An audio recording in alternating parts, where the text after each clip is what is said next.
जय माता दी। स्वागत है आपका हमारे चैनल प्रभु बजलू में। नवरात्रि के महापर्व में हम छठे दिन माँ कात्यायनी की घरों में, मंदिरों में और पंडालों में विशेष पूजा करते हैं। कहा जाता है कि माँ कात्यायनी की पूजा करने से शत्रुओं पर विजय, विवाहिक जीवन में सुख, यदि आप विवाहिक नहीं हैं तो शीघ्र विवाह के योग बन जाते हैं। शास्त्रों के अनुसार देवी दुर्गा का ये रूप महर्षि कात्यायन के घर में जन्मा था, इसीलिए इसे कात्यायनी कहा जाता है।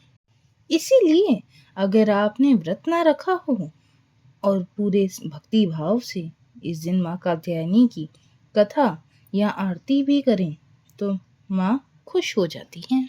चलो आइए जानते हैं माता कात्यायनी का स्वरूप किस प्रकार है। माँ कात्यायनी की सवारी सिंह यानी शेर है। माता की 4 भुजाएं हैं और उनके सिर पर हमेशा मुकुट सुशोभित रहता है। 2 भुजाओं में कमल है और तलवार धारण करती है। माँ एक भुजा पे वर मुद्रा और दूसरी भुजा पर अभय मुद्रा में रहती है। और मान्यता ये भी है कि अगर भक्त विधि विधान से माता की पूजा करें तो उनके विवाह में आ रही सारी अड़चनों को वह खत्म कर देती हैं। चलो आइए जानते हैं पूजा विधि। इस दिन पूजा करने से पहले स्नान करें और पूजा स्थल को साफ करें।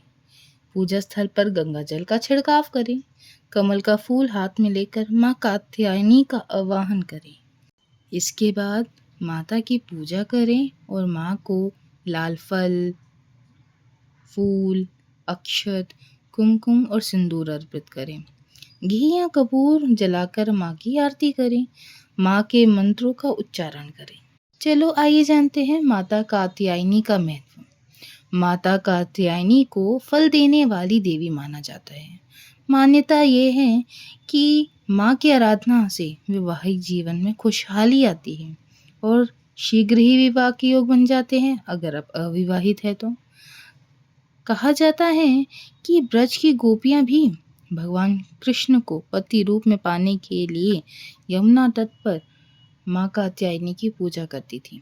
इसी कारण से उन्हें ब्रजमंडल की मुख्य देवी भी कहा जाता है। चलो आइए जानते हैं माँ कात्यायनी से जुड़ी 2 कथाएं। पौराणिक कथा के अनुसार ऋषि कात्यायन देवी माँ के परम उपासक थे। एक दिन माँ दुर्गा ने इनकी तपस्या से प्रसन्न होकर इनके घर में पुत्री के रूप में जन्म लेने के लिए वरदान दिया।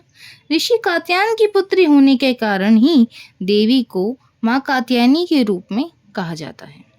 मान्यता है कि माँ कात्यायनी की उपासना से इंसान अपनी इंद्रियों पे वश कर सकता है। माँ कात्यायनी ने ही महिषासुर का वध किया था, इसीलिए माँ कात्यायनी को महिषासुर मर्दिनी भी कहा जाता है। इसके अलावा माता रानी को दानव और असुरों का विनाश करने वाली भी कहा जाता है। और दूसरी कथा इस प्रकार है। भगवान श्री कृष्ण ने भी की थी ये पूजा। पौराणिक कथाओं के अनुसार माँ कात्यायनी की पूजा भगवान राम और श्री कृष्ण ने भी की थी। कहते हैं कि गोपियों ने भगवान श्री कृष्ण को पति के रूप में पाने के लिए माँ दुर्गा के इस रूप की पूजा की थी। माँ दुर्गा ने सृष्टि में धर्म बनाए रखने के लिए ये अवतार लिया था। माता कात्यायनी आपके घर में सुख समृद्धि लाए। यदि आप अविवाहित हैं तो आपके विवाह के योग जल्दी बन जाए और अगर आप विवाहित हैं तो आप सुखमय रहें। जय माता दी।